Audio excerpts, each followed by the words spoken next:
Hola, yo soy Horacio Pérez y esto es Investigando la Investigación, un podcast donde investigamos cómo investigan los investigadores, tanto en la academia, industria e independientes. Todo ello mediante entrevistas y debates abiertos, técnicas y estrategias para mejorar todas las partes del proceso investigador y, no menos importante, opiniones abiertas que espero llamen tu curiosidad y te hagan también reflexionar.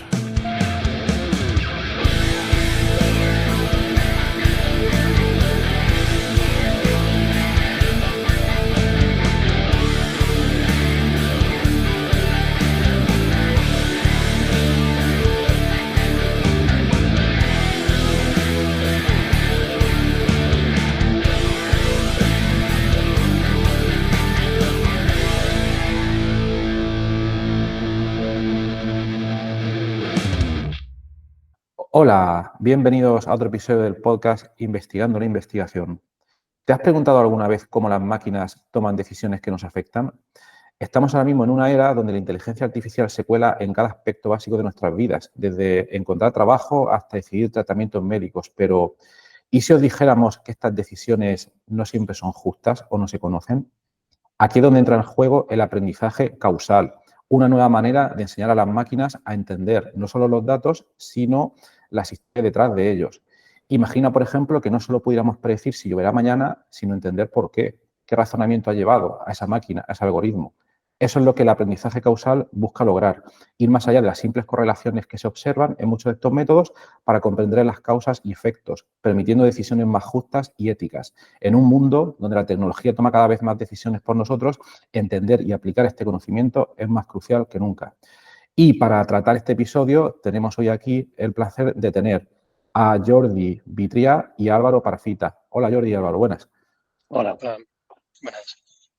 Pues un placer teneros aquí, sois los verdaderos expertos en el área. Entonces, por ver qué os ha parecido esta introducción, si hay algo correcto, algo incorrecto y si nos podéis explicar brevemente en qué consistiría el aprendizaje causal. Bueno, si queréis empiezo yo. Nosotros los dos venimos de la investigación en Machine Learning, que se llama, ¿no? Aprendizaje de datos clásico, y eso lo hacemos desde muchos años. Y lo que no hace tantos años que hemos empezado a investigar es esta parte causal, ¿no? Entonces, yo creo que es interesante explicar un poco cómo hemos llegado aquí, que es el caso de muchos investigadores en el mundo, ¿eh? Hasta finales de la década pasada, yo diría que en el mundo de la inteligencia artificial, lo que se llama básicamente inteligencia artificial basada en datos, había un gran corpus de conocimiento que era el machine learning, ¿no? Se llama el aprendizaje automático. Y yo recuerdo perfectamente, no sé si era el 2019, salió un libro que se llama The Book of Why, el libro del porqué, de Judea Pearl, en el cual es un libro de divulgación, no es un libro científico, ¿eh? Y eso es importante porque es un libro que sin ese libro seguramente no estaríamos hablando hoy de lo que estamos hablando. En el cual Judea Pearl plantea y dice, bueno, todo esto que estamos haciendo de machine learning y tal, lo que se llaman los sistemas predictivos, ¿no? Pues tiene unas limitaciones muy fuertes. Y además de estas limitaciones hay una forma de evitarlas o hay una forma de superarlas, pero no es ni fácil ni inmediato. Y yo diría que eso de Apple abre un nuevo mundo para toda la gente que veníamos de la inteligencia artificial clásica, del machine learning clásico, en donde nos abre los ojos en un sentido muy, muy evidente, ¿eh? Yo qué sé, te pondré un ejemplo solo. Hay en estadística y en machine learning clásico una cosa que se llama la paradoja de Simpson. Es una cosa muy, muy curiosa. Y le llamaban paradoja porque no se entendía. O sea, una paradoja es una cosa que pasa de una cierta manera y dices, no entiendo por qué. El caso es que después de leer el libro de Pearl, se te abre el mundo y dices, anda, ese era el problema. La paradoja de Simpson es la siguiente. Hay un ejemplo muy bonito que es de universidades, además. En la Universidad de Berkeley, en un determinado año, tú tenías las cifras de admisión de hombres y mujeres. Y si tú mirabas globalmente, tengo los números aquí puntuados porque es curioso, ¿eh? A nivel de hombres, el 44% de hombres que aplicaban a la Universidad de Berkeley estaban admitidos y solo un 33% de mujeres. Y dices, hombre, esta gente está discriminando. Pero cuando tú analizabas los datos un poco más en detalle y hacías, en vez de estos datos agregados, lo desagregabas por departamentos, salía un resultado totalmente paradójico, que es en todos los departamentos el ratio de aceptación por parte de mujeres era más alto que por parte de hombres. Y la paradoja es, ¿cómo puede ser que en todos los departamentos haya un ratio más alto de mujeres y cuando todo está junto haya un ratio más grande de hombres?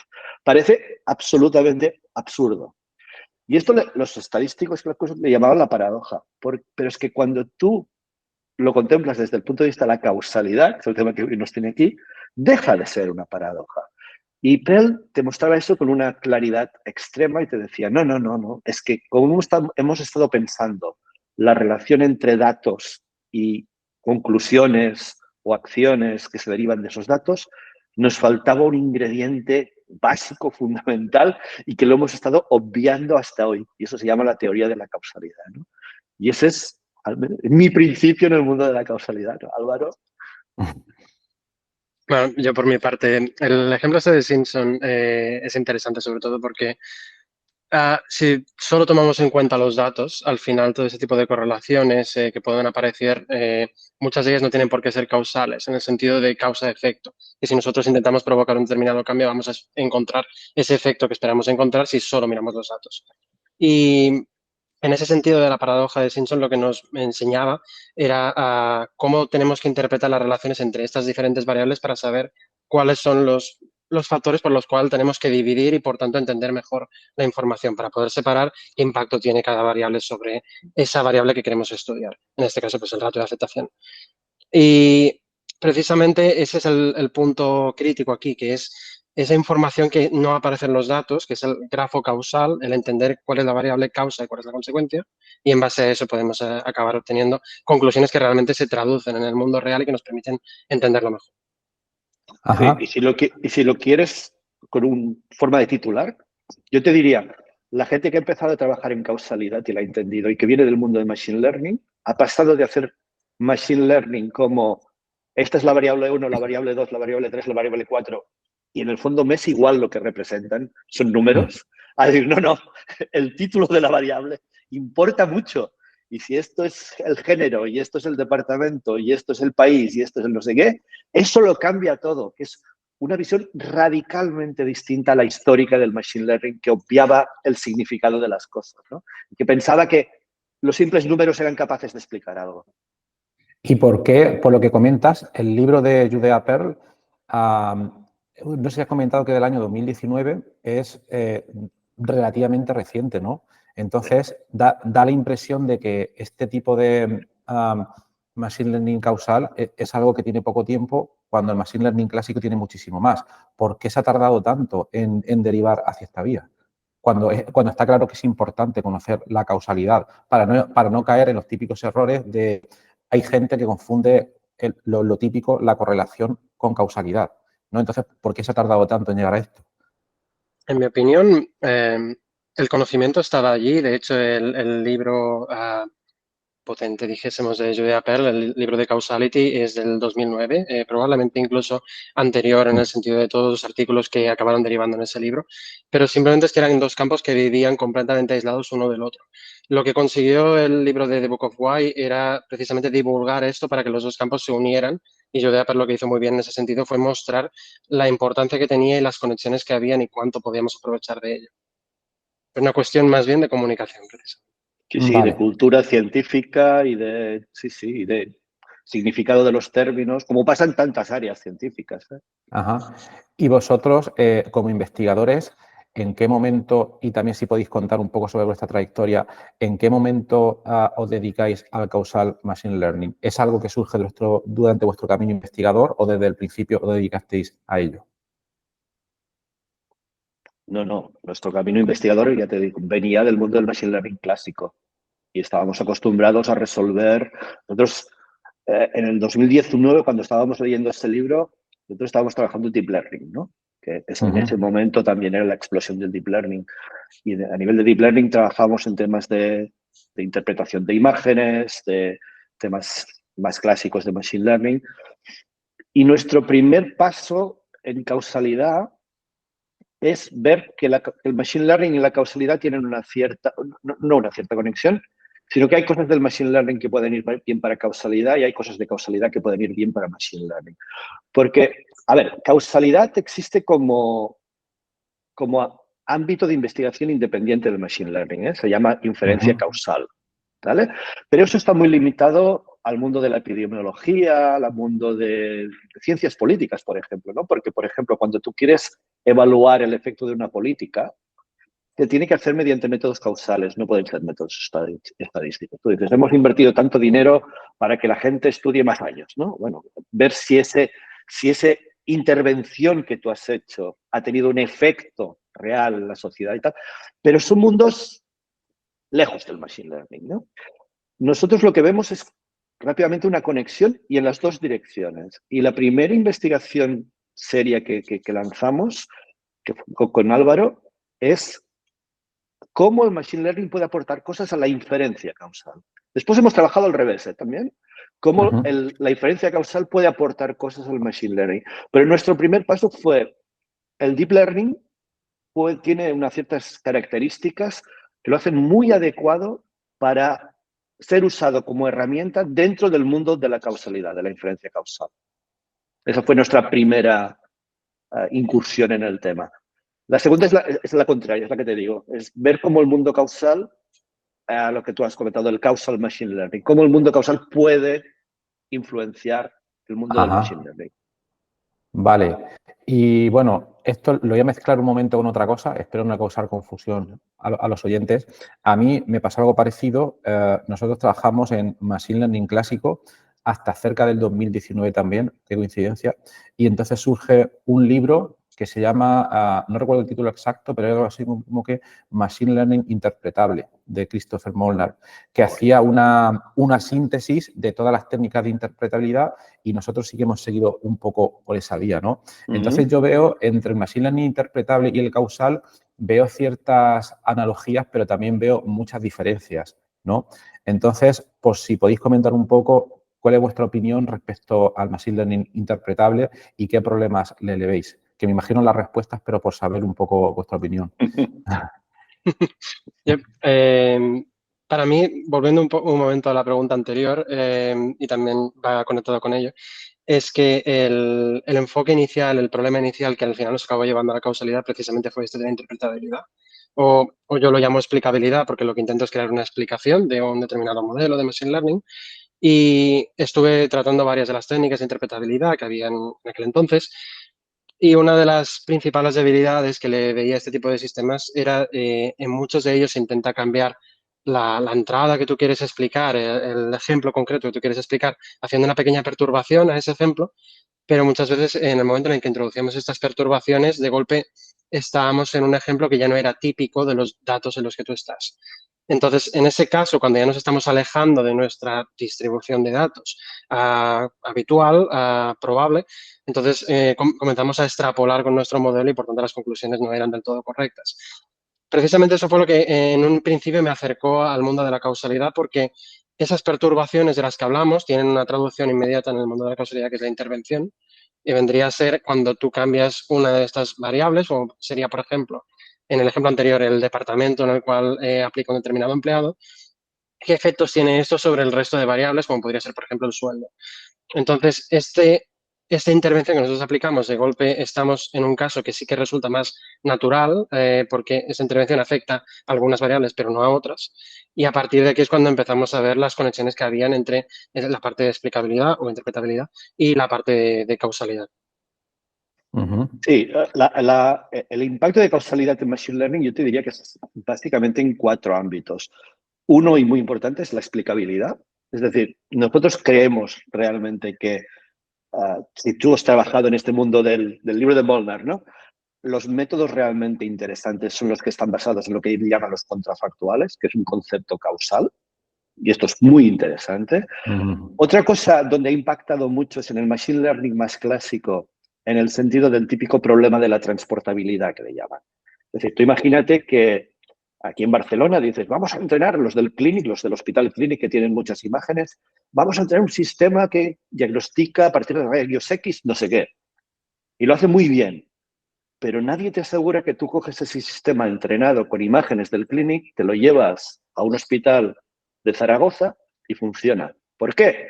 Porque igual no utilizan la misma máquina, o igual los protocolos no son los mismos, igual el universo de pacientes que llega a ese tipo de prueba no es el mismo. Entonces le llaman el problema de la transportabilidad, ¿no? Cuando tú entrenas con unos determinados datos algo y quieres unas mínimas garantías de que cuando cambies en el sentido de no cosas importantes. La máquina con la que hago la radiografía no es una cosa importante. Al final la información está igual, pero al machine learning clásico le confunde. Y ese cambio de máquina le afecta mucho. La causalidad es la que te permite dotar a los sistemas de machine learning clásicos de unas ciertas garantías de transportabilidad. Otro ámbito donde impacta mucho es en el tema de la justicia algorítmica. Es decir, esto decimos, los algoritmos pueden discriminar a las personas y es totalmente verdad. Un algoritmo puede sesgar contra hombres o contra mujeres, contra razas, etc. Pero resulta que el tema del sesgo, donde es parecido a lo que os explicábamos antes de la paradoja de Simpson, cuando realmente se entiende bien es cuando lo ves desde la perspectiva de la causalidad también. Es la que, cuando lo ves causalmente, dices, anda, ahora lo entiendo. Ahora entiendo exactamente qué está pasando, por qué está pasando y qué tengo que hacer para que no pase, ¿no? Y el sesgo algorítmico o la discriminación algorítmica es un campo que hoy en día es absolutamente crítico. O sea, la ley europea que acaba de salir lo tiene como base, la explicabilidad también, ¿eh? Pero las leyes que van a aparecer a nivel de cada estado se van a fijar mucho en que cualquier sistema de inteligencia artificial que saques al mercado no está discriminando en función de estas variables protegidas. Y la causalidad es realmente el paradigma que te ayuda a analizar esto. Y el otro mundo donde ha impactado es un mundo un poco más especial, que es lo que se llama el reinforcement learning, el aprendizaje por refuerzo. El aprendizaje por refuerzo es algo parecido a lo que se utiliza para aprender a jugar al ajedrez o para aprender a jugar el Go, estos programas que han salido. Ahí también la causalidad tiene un rol. Por lo tanto, ha impactado en varios sitios de Machine Learning, en varias comunidades muy grandes. Y yo te diría, y especialmente el tema de explicabilidad y fairness, con un impacto social. Es decir, porque estamos hablando de resolver problemas objetivos que tenía el Machine Learning cuando lo aplicábamos en sociedad, ¿no? Que puede discriminar personas o que si es para un médico, el médico va a pedir una explicación de por qué la inteligencia artificial está haciendo aquello, ¿no? Y claro, ha tocado esos dos temas que son básicos y críticos y de ahí su importancia. Totalmente, totalmente. Luego, por curiosidad, han nombrado que se están poniendo leyes o regulaciones para que todos estos, llamémosle algoritmos, si queréis, de Machine Learning, pues den información sobre todos estos temas que estamos comentando.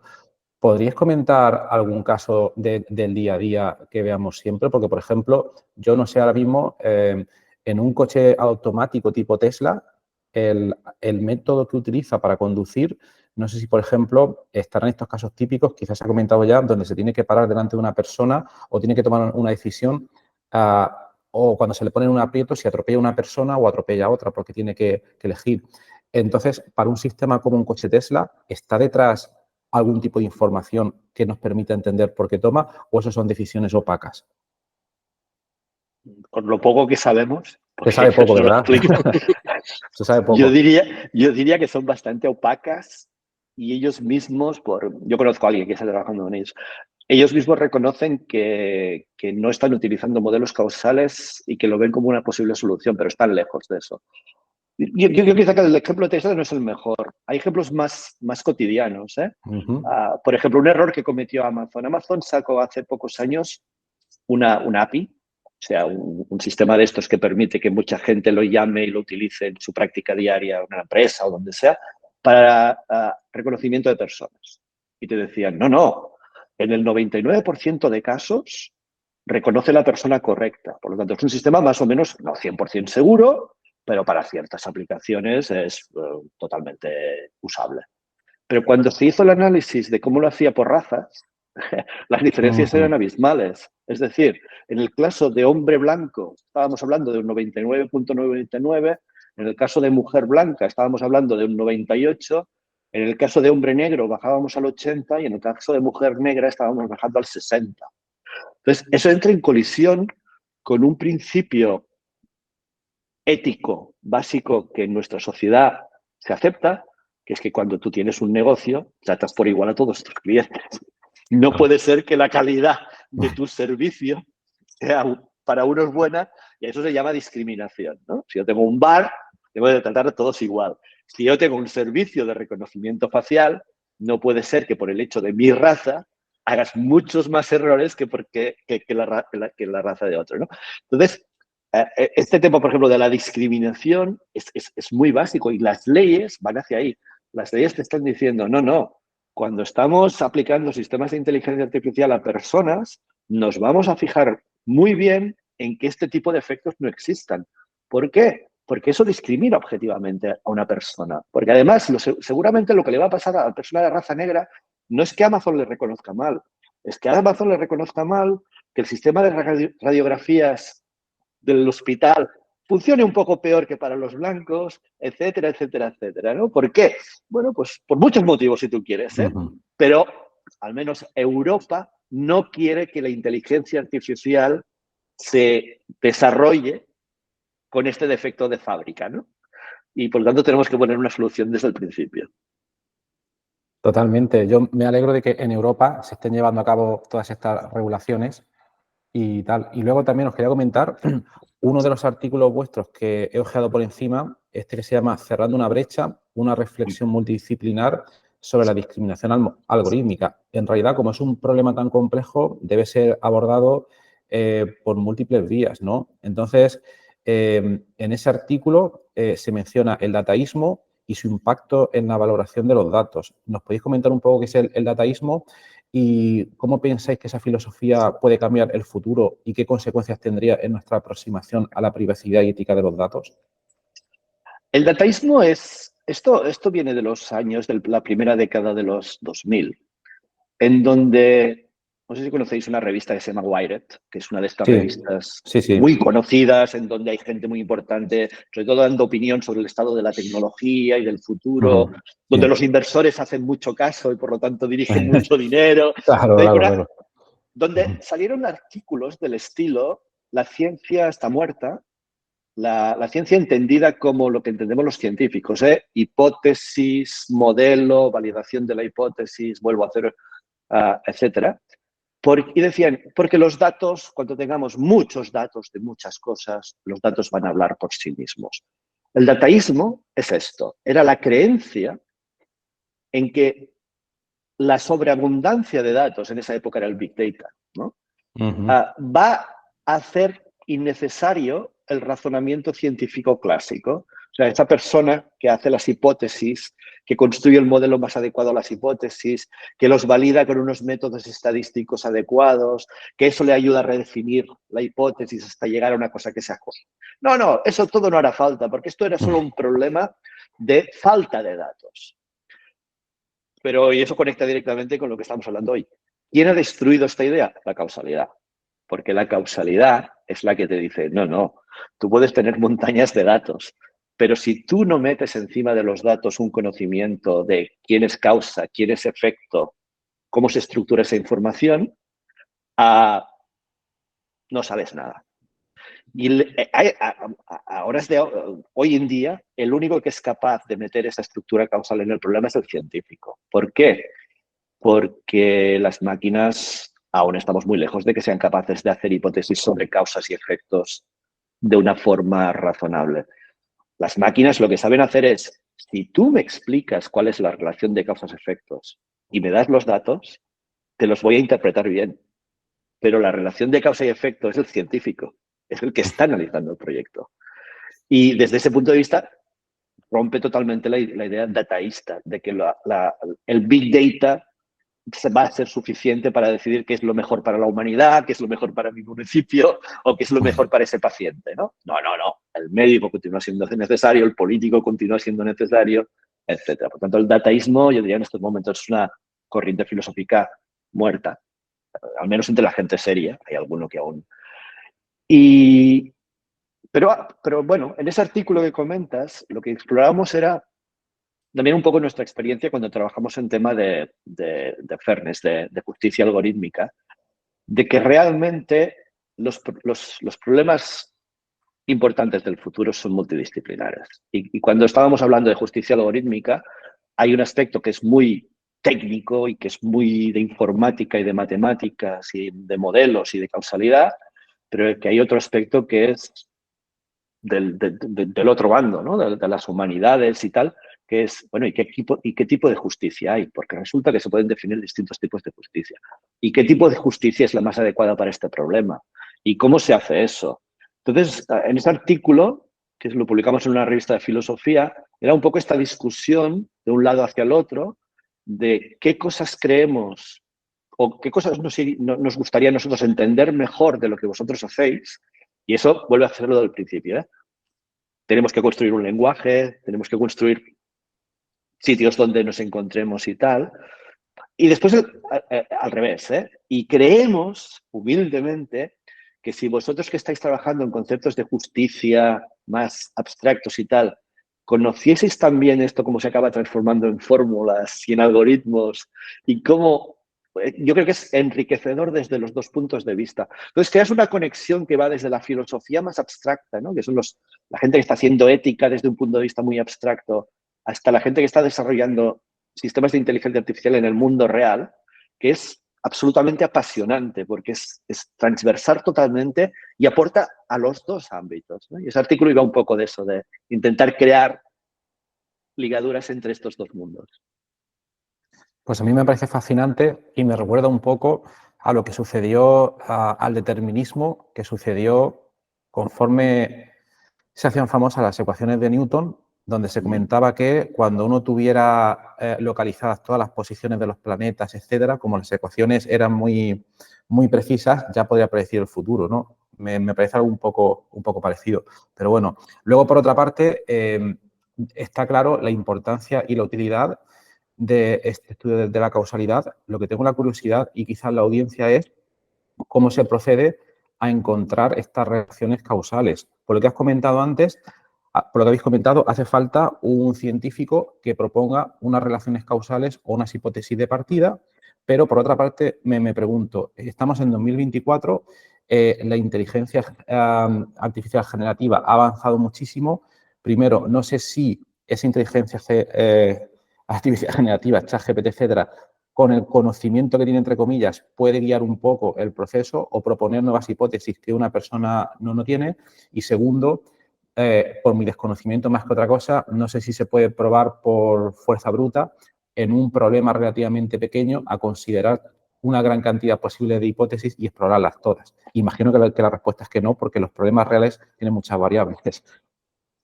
Álvaro, esto es tuyo. Ese tema de intentar obtener qué variables son las causas, qué variables son las consecuencias, es lo que en el campo se le llama causal discovery, de descubrir las relaciones entre esas variables. Y es conocido desde hace mucho tiempo de que los datos por sí solos no tienen esa información.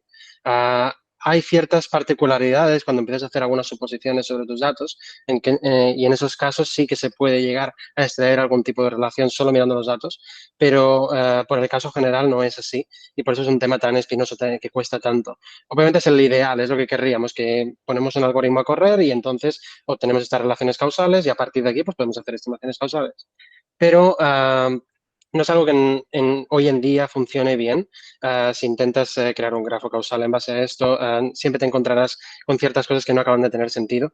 Y aquí lo que hace falta siempre es lo que le llamamos el domain expert. El experto de este campo en concreto que tú estás estudiando, que te sabe definir ese grafo causal, que te define cómo esas variables se relacionan. Y entonces estamos aprovechando ese conocimiento humano para después poder utilizar toda la maquinaria causal y acabar obteniendo tus conclusiones. Cómo este experto lo ha conseguido, como se ha hecho con ciencia en toda la vida, que es a base de experimentos. Un ensayo clínico, un A/B test, este tipo de estrategias lo que nos permite precisamente es sacar esas conclusiones causales que luego nosotros podemos incorporar a nuestro trabajo causal y poder seguir adelante.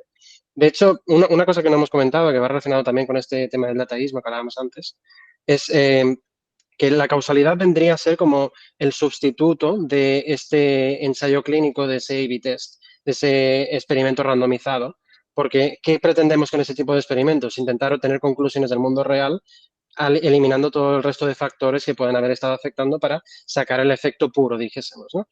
La causalidad, cuando tenemos esta información causal, ese grafo causal, lo que nos permite precisamente es obtener las mismas conclusiones, pero utilizando solo datos que hemos observado, lo que llamamos a nivel observacional.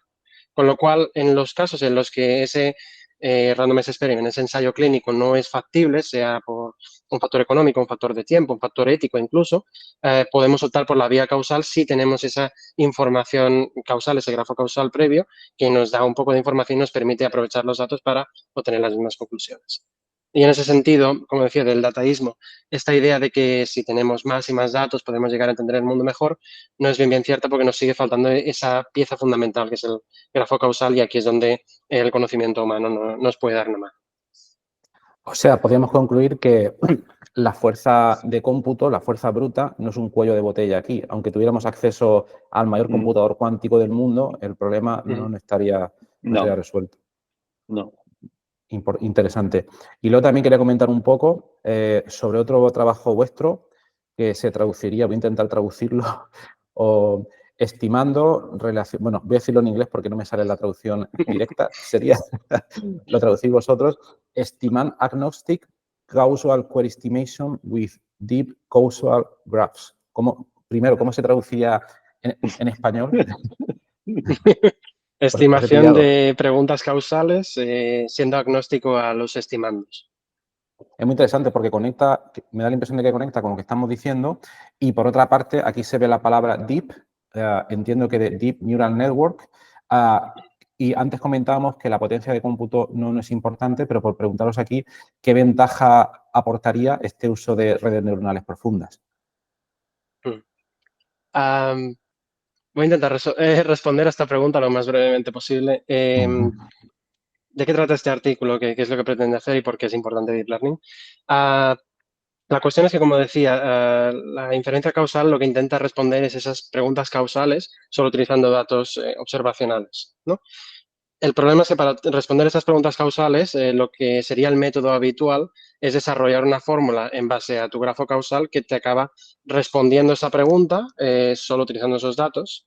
Pero el problema es que si para cada pregunta que queremos hacer tenemos que sacar esta nueva fórmula que depende de tu grafo y depende de tu problema, al final tienes que hacer el trabajo una y otra y otra y otra vez por cada pregunta que tú quieres responder sobre el mismo conjunto de datos. Entonces, hay una alternativa a este proceso, que es lo que le llamo el estimand agnostic, agnóstico al estimando. El estimando sería esa forma. Es decir, queremos olvidarnos de la fórmula y obtener el mismo resultado, pero por otra vía. Y lo que hacemos aquí es modelar ese grafo causal, aprender cómo las variables se relacionan unas con otras. Y el ejemplo más básico que habría aquí, que ya se hacía desde el 1920, era utilizar el modelo lineal, el modelo estadístico por definición, muy simple, pero el problema de esto es que de tan simple no es suficientemente complejo, flexible para modelar el mundo real. Y aquí es donde entra el Deep Learning. Lo que proponemos en este artículo es un framework, una arquitectura general basada en Deep Learning que nos permite modelizar el mundo real con todas sus complejidades de una manera directa y general, no teniendo que especificar para cada caso concreto. Y una vez tú tienes ese modelo, que lo entrenas una vez, puedes responder todas las preguntas causales que quieras ahí dentro, siempre y cuando cumpla un determinado asterisco, que le llamamos identificabilidad, que no entraremos aquí, pero el caso es que nos da respuesta a todas estas preguntas sin tener que ir por ese estimando, por esa fórmula para cada una de ellas. Ajá. Sí, en pocas palabras sería, ¿qué nos aporta Deep Learning? Flexibilidad. O sea, el Deep Learning como técnica general de Machine Learning, básicamente lo que te aporta es mucha flexibilidad cuando estás modelizando la relación entre datos y salida. Entonces, esa ventaja no se había explotado en el mundo de la causalidad. Y fue ver esa oportunidad, ¿no? Nosotros sabemos de Deep Learning, empezamos a conocer causalidad y tenemos una herramienta que la vemos muy útil porque es muy flexible. Es la característica importante del Deep Learning, la flexibilidad. Perfecto. ¿Y esta técnica vuestra la habéis aplicado o podéis comentar algún caso de uso práctico de la vida diaria conocido? Hemos trabajado sobre algunos sets de datos en abierto, públicos, algunos de ellos con temas de fairness, justicia, con el tema de ser justicia algorítmica y, por ejemplo, sería pues, un un dataset de salarios de personas, intentar estimar ahí el impacto que tiene, por ejemplo, el género sobre estas decisiones del salario. Aquí, en el supuesto de que una determinada empresa decide utilizar un modelo de inteligencia artificial para decidir el salario de una persona, podemos llegar a estimar esa injusticia que pueda haber fruto de una cuestión de género e incluso alterar ese modelo para que elimine ese sesgo y acabe dando un resultado mucho más justo. Entonces, con esto de los grafos causales podemos llegar a por un lado, estimarlo, por otro, yo digo, eliminarlo del sistema. Perfecto. Y me surge otra duda que quizás es un poco más compleja. Cuando estéis hablando en Causal Machine Learning o de los grafos, entiendo que son hipótesis del tipo, lo voy a simplificar mucho, si A implica B, B implica C, y imagino que son una especie de hipótesis entre pocas variables y donde esa unión o relación entre los elementos del grafo es, digamos, directa. Pero muchas veces sucede que, por ejemplo, si me voy al mundo de la lógica borrosa, a veces las relaciones entre variables no son tan directas, entonces no sé si se pueden contemplar también, por una parte, relaciones más no tan directas entre variables, porque quizás al principio no se conoce bien por dónde tiene que ir uno, y luego al mismo tiempo no sé si consideran también ensembles o conjuntos de hipótesis, que a lo mejor una de ellas no puede explicar bien un fenómeno, pero varias de ellas al mismo tiempo, en una especie de consenso, pueden dar una explicación. O si esto es complicar demasiado la cosa y al final pues no funciona. Como veis, un poco enrevesado. Solo decir, es una cuestión quizá un poco más técnica, pero como tú dices, a veces la relación no está tan clara. A implica B, B implica C, las cuestiones no son tan Claro. booleanas, binarias, directas. Precisamente lo que modelamos con todo este tipo de cosas no es ese tipo de relaciones tan categóricas, sino probabilísticas. Todo esto son modelos probabilísticos y, por tanto, admiten cierto grado de incerteza y de aleatoriedad. Y tal como lo explica Pearl, que está muy bien porque lo gira, te dice, cuando tú haces un grafo de estos, si tú pones que A implica B y no es verdad, no te preocupes, porque le va a poner un 0. Pero si no me dices que A implica C y no dibujas, me estás quitando la posibilidad de que el modelo se dé cuenta. Por lo tanto, en un grafo causal, tú te tienes que fijar más en los que no está que en lo que está. Vale. Porque lo que está, o sea, hay una flecha que no toca, le va a poner un 0 y la va a desactivar. Pero lo que no está no le va a poder poner un valor. O sea, por lo tanto, cuando tú has borrado esa flecha de ahí y has dicho, no, A no implica C, dice, esto sí que puede ser destructivo si te equivocas. Porque haces imposible para el modelo encontrar la verdad. Por lo tanto, te tienes que fijar más en lo que no está que en lo que está. En un grafo causal. Suena complejo, ¿eh? Suena complejo para implementarlo. Muy bien, muy bien. Pues es súper interesante. También quisiera preguntaros, en vuestra carrera investigadora, cuando os habéis dedicado a tratar estos temas, ¿qué parte os ha resultado, digamos, más interesante y menos interesante en vuestro aprendizaje de todas estas técnicas? Siempre tiende uno a favorecer ciertos aspectos, entonces por saber qué parte pues, os ha gustado más de todo este mundo. Bueno, yo por mi parte, como soy matemático de formación, toda la carga teórica que tenía todo esto era lo que obviamente a mí me interesaba, de formación profesional. A mí, bueno, lo que me ha movido siempre en investigación, a mí me ha movido siempre un doble, dos direcciones distintas. Yo soy informático y, por lo tanto, a mí los problemas prácticos me inspiran. Y de problemas prácticos sacas muchos problemas interesantes que después son científicos.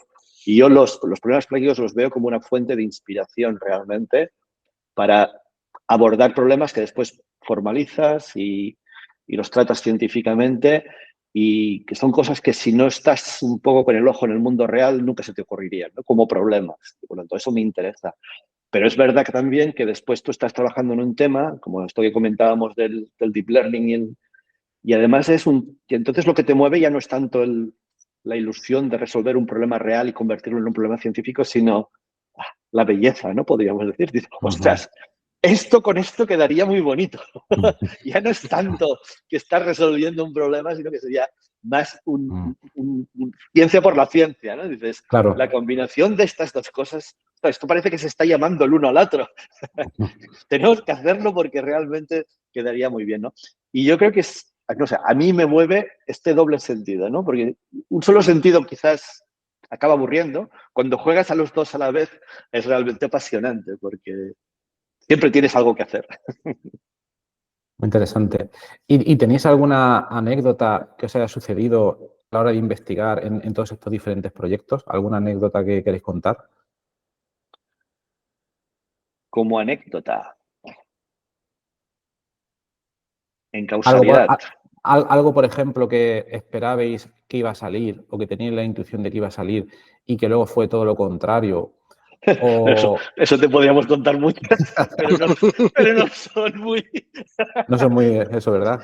Es decir, a ver, si tú quieres hacer ciencia, tienes que ser resiliente. Y realmente empezar cosas como el primer artículo que hemos comentado al principio, ¿no? El primero de los artículos que hicimos en causalidad. Nos pasamos de frenada simplemente. Pensábamos que podíamos llegar desde un planteamiento A a unas conclusiones B y cuando terminamos el artículo nos dimos cuenta de que estamos alrededor de A y faltaba mucho por llegar a B. Y bueno, y eso te lo puedes tomar de dos maneras, ¿no? Como un fracaso científico o no, de forma resiliente, decir, bueno, hemos calculado mal cuál es la distancia entre la salida y el objetivo y no pasa nada. Y No esto es pasa la nada, claro. ciencia y la ciencia es incremental y eso también todo el mundo lo tiene que reconocer. Todos trabajamos sobre espaldas de gigantes, ¿no? Y todo es Totalmente. incremental. Hay gente que lo disimula mejor que otros, pero todo es incremental. El otro día estaba viendo, tú has sacado las ecuaciones de Newton, estaba oyendo de que un historiador había hecho el estudio de las publicaciones relacionadas con las ecuaciones de Newton pocos años antes. Y él decía, dice, la conclusión a la que llegas es que estas ecuaciones que a nosotros nos parecen, estaban a punto. O sea, los coetáneos, él lo formuló súper bien, lo formuló súper limpio, lo formalizó perfecto. Dice, pero incluso él, Newton, no estaba tan lejos de lo que estaba haciendo otra gente. Y por lo tanto, eso de la ciencia es dar pasos incrementales en la dirección correcta. Es un aprendizaje que a veces cuesta, pero es necesario. Sí, Sí, fracasos los que totalmente. quieras. Totalmente de acuerdo. Yo podía contar muchos más fracasos que aciertos, vamos, totalmente, sin ningún problema. Y totalmente de acuerdo en que la ciencia es incremental. Luego, podríamos entrar en otro tema que daría para varios podcasts, es el de los evaluadores de proyectos científicos, que a veces no están tan de acuerdo en eso, porque quieren que de la noche a la mañana salgan las ecuaciones de Newton por ahí, como si ya supiera uno por dónde tiene que ir. Entonces, bueno, este mundo de la investigación es muy complicado a veces porque, en fin, estando de acuerdo con vosotros en esa incrementalidad, pero a veces hay que vender la moto. Tú hablas de los evaluadores de proyectos y nosotros te podríamos hablar de los evaluadores de congresos y revistas. También, Entonces, claro. ya verás, tú puedes imaginarte cómo está el mundo de la inteligencia artificial hoy en día. Es decir, hay miles y miles y miles de personas en el mundo que consideran que lo más interesante que puedes hacer es investigación en inteligencia artificial, con lo cual un congreso de los buenos en nuestra área puede recibir 8.000, 9.000 papeles. Y esos papeles se tienen que revisar. ¿Qué está pasando? Que no hay capacidad humana de revisar 9.000 papeles, con lo cual la calidad media de las revisiones de un artículo ha bajado en los últimos años de una forma escandalosa. Pero claro, es que es un problema de crecimiento. ¿Cómo puedes? Eso para un congreso. Pero si tienes 4 o 5 congresos de este estilo, quiere decir que hay centenares de miles de revisiones necesarias durante el año de papeles científicos. Y eso no es... Y esto es un problema que en nuestra área es especialmente preocupante. Hay una degradación del nivel del revisor muy, muy, muy apreciable. ¿Y qué opináis aquí? No sé si lo habéis oído, pero bueno, yo hablando de evaluaciones de proyectos, hay algunas fundaciones españolas que la preevaluación de propuestas las hacen por algoritmo de inteligencia artificial, llámese, y cuando pasan cierto límite, exactamente, entonces no sé si esto se está empezando a implementar en esos contextos y por saber también por vuestra opinión al respecto. Es un tema, ¿eh? Yo creo que no merece ni la opinión. O sea, quien crea que una LLM, un sistema generativo, es capaz de evaluar, pues yo te diría que es más, yo soy capaz de crearte un sistema más fiable contando palabras, porque al final es lo que está haciendo, no está analizando realmente la idea que hay detrás de la propuesta, sino si las keywords son las que tocan. No, un sistema generativo no es capaz de evaluar la calidad científica de nada. No. Por no mencionar de los sesgos que pueda tener el sistema a la hora de escoger. Exacto. Totalmente. Y esos sesgos se podrían sacar utilizando Causal Machine Learning, obviamente. Sí. Claro, esto es parecido a un problema que ponemos en clase cuando hablamos de ética y algoritmos, que es el típico ejemplo aquel que pasó en Estados Unidos, ¿no? Una universidad que descubrieron que en una carrera de humanidades el mejor sistema de evaluación es uno que simplemente contaba la longitud de las frases y la diversidad de vocabulario del trabajo de un estudiante. ¿Por qué? Esto está relacionado con causalidad, ¿no? ¿Por qué? Hombre, porque normalmente los buenos estudiantes hacen frases largas y utilizan mucho vocabulario. Con lo cual se correlaciona lo que es un buen estudiante con esas características. Pero tú no puedes usar eso como corrección. Claro, es no. Una falta de respeto al estudiante. Y lo mismo con un proyecto científico. No, esas máquinas están utilizando unas correlaciones que no tienen nada que ver con la calidad científica. Totalmente, Es una falta de respeto al investigador. Totalmente, pero esto existe. Entonces, por una parte tienes, y no quiero entrar en este tema, por una parte tienes los que te dicen que estás haciendo investigación incremental y luego tienen las máquinas que evalúan ciertos parámetros de cualquier tipo, etcétera. Bueno, pues ya iría terminando por preguntaros qué le recomendaríais a alguien que empezara a trabajar, alguien que, por ejemplo, estuviera empezando el doctorado y que empezara a investigar en temas de Causal Machine Learning. ¿Qué le recomendaríais mirar a fecha de hoy, de marzo de 2024? ¿Por dónde moverse? ¿Debería leer el libro de Judea Pearl o por dónde debería tirar?